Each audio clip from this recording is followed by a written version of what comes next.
और मनु महाराज हमारे पुरखे हैं, हम उन्हीं के अंश के जन्मे हैं, मनुष्य कहलाए जाते हैं, मनु की संतान है। मनु महाराज ने एक आयु आने पर सारे अधिकार बच्चों को दे दिए, लेकिन ये कथा सुनकर कई बुजुर्ग संकट में भी पड़ गए। कथा सुनी, भावावेश में आ गए और सब बच्चों को समर्पित कर दिया। और फिर बच्चे और विशेषकर बहू रानी, उन्होंने आंख दिखाना शुरू कर दिया। तो मेरी कल की बात याद करिए, मैंने कल निवेदन किया था, जैसे हर मौसम के कपड़े अलग प्रकार के होते हैं, जैसे हर मौसम का भोजन अलग प्रकार का होता है, ऐसे ही हर मौसम का भजन और नियम अलग प्रकार के होते हैं। ये सत्युग की घटना थी कि बच्चों को सब छाड़कर दिया जा सकता था और वन में जाकर भजन किया जा सकता था। आज वन में आप रह नहीं सकते। उस समय जिस राजा के राज्य में वन होते थे, हर एक राजा के राज्य में वन हुआ करते थे, तो वन स्वतंत्र होते थे। राजा उन वन में रहने वाले साधु संत महात्माओं की, भजनानंदियों की सेवा करते थे, सुरक्षा रखते थे। लेकिन उसमें राक्षस भी रहते थे, डकैत भी रहते थे, साधु भी रहते थे, भजनानंदी भी रहते थे।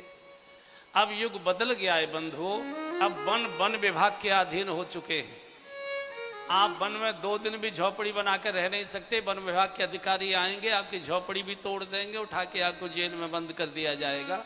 हाँ, वनों में घूमने तो जाया जा सकता है, कार में बैठे और देखा है शेर चीते वगैरह क्या कहते हैं उनको, जो होता है एक वनों का होता है ना इलाका, जिसको क्या कहते हैं, जो भी कहते होगा, हमको अंग्रेजी नहीं आती है, बड़ी गड़बड़ है। तो इस युग में घर छोड़कर जाने की आवश्यकता नहीं, घर छोड़कर जाने की आवश्यकता नहीं। घर को तीर्थ बनाइए। घर में दिव्यता का वातावरण चाहिए, घर में सदाचार की सुगंध चाहिए, घर में प्रेम की हवाएं ठंडी ठंडी अनुभव में आनी चाहिए। इसलिए इस युग का नियम है कि जब बाल बच्चेदार हो जाएं, बाल बच्चे कारोबार संभालने लायक हो जाएं, तो अधिकार बच्चों को दे दीजिए। निर्णय बच्चे करेंगे, हम उनके सहयोगी बने। निर्णय बूढ़े करेंगे तो बच्चे लुंज पुंज हो जाएंगे, जो पापा कहते हैं वो कर देते हैं, जो बताते हैं वो कर देते हैं। उनके अंदर अपनी कोई योजना बनेगी ही नहीं, जगेगी नहीं। उनका जो इनिशिएटिव है, उनका जो उत्साह है, वो खत्म हो जाएगा। इसलिए बच्चों को अधिकार दीजिए, सहयोगी के नाते से मार्गदर्शन के लिए बच्चों के साथ घर में ही रहिए, घर को ही तीर्थ बनाइए। कई लोग कथाएं सुनकर आजकल बहुत सारे प्रवचनकार कहते हैं, आओ वृंदावन में फ्लैट बनाकर रहो और ऐसा और वैसा और वहां भजन करो। अनुभव कहता है कि जिन्होंने भावावेश में आकर श्रद्धा के वशीभूत अपने गुरुजी के आश्रम में फ्लैट बनाकर रहना शुरू कर दिया, 4-6 महीने तक तो गाड़ी ठीक चलती है, उसके बाद फिर गुरुजी से ही खटर पटर हो जाती है, गुरुजी से ही तू मैं हो जाती है, और एक स्थिति आती है कि गुरुजी से ही मुकदमा शुरू हो जाता है। ये बहुत अनुभव की बात बता रहा हूं मैं। तीर्थों में स्थायी निवास मत करिए, तीर्थों का प्रवास करिए। तीर्थ जाइए, कहीं भी किसी गेस्ट हाउस में, किसी गुरुदेव के आश्रम के किसी कमरे में, कहीं भी 10 दिन, 5 दिन, 15 दिन, 20 दिन, महीने भर वहां रहिए। जो भजन पाठ घर में नहीं हो पा रहा था उसको वहां पूरा करिए। नियम संयम का जीवन जियो। दोनों समय ठाकुर जी का वहां जो प्रमुख देव है उनका दर्शन करो।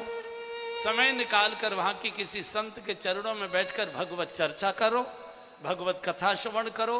जो पूजा पाठ में कुछ कठिनाई आती है उसका मार्गदर्शन लीजिए, शंकाओं का समाधान करिए और फिर घर चले आइए।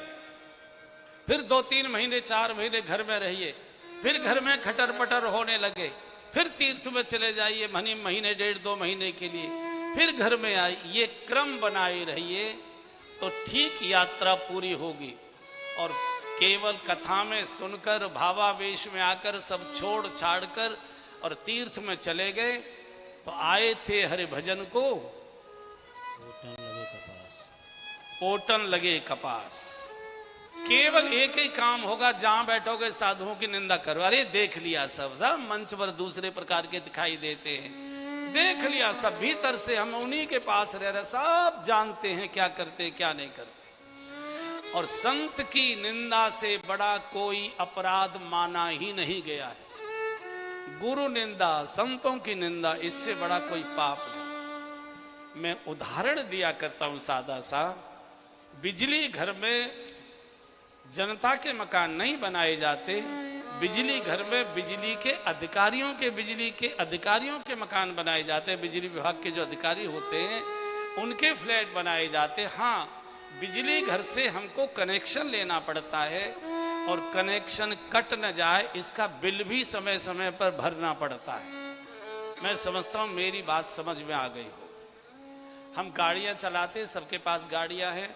जब गाड़ी खसर खसर करने लगती है तो मन कहता है अब ये सर्विस मांगती है, गाड़ी सर्विस मांग रही है, खटर खटर कर रही है, खसर खसर कर रही है। आप गाड़ी को सर्विस स्टेशन ले जाते हो, मिस्त्री ने उसकी सर्विसिंग कर दी, धुलाई कर दी, क्रीम लगाकर चमचमा कर, लो बाबूजी ओके, बढ़िया गाड़ी। और फिर आप चलाते हैं, फिर 4-6 महीने बाद फिर खसर खसर करती है, फिर सर्विस कराने स्टेशन ले जाते हैं। ये बात तो मेरी समझ में आती है, लेकिन मैंने ऐसा सुना है आप ही जैसे महापुरुषों के मुख से कि जो गाड़ियां बहुत लंबे दिनों तक सर्विस स्टेशन पर खड़ी कर दी जाती हैं, तो वहाँ के जो मिस्त्री होते हैं उन गाड़ियों के ओरिजिनल पुर्जे तो निकाल लेते हैं, नकली पुर्जे उनमें फिट कर देते हैं। मैं समझता हूँ ये भी बात मेरी समझ में आपकी आ गई होगी, जो मैं बोल रहा हूँ ये भी सर्विस करने जाइए। जब घर में खसर पसर होने लगे, चौके में बर्तन जोर जोर से पटकने लगे, बहू रानी चीख चीख कर बच्चों को फटकारने लगे, चले जाओ वृंदावन। 10 दिन 15 दिन 20 दिन रहिए, फिर आ जाइए, फिर बर्तन खटके, फिर चले जाइए। ये क्रम बनाए रखिए, जीवन यात्रा बहुत आनंद की पूरी हो।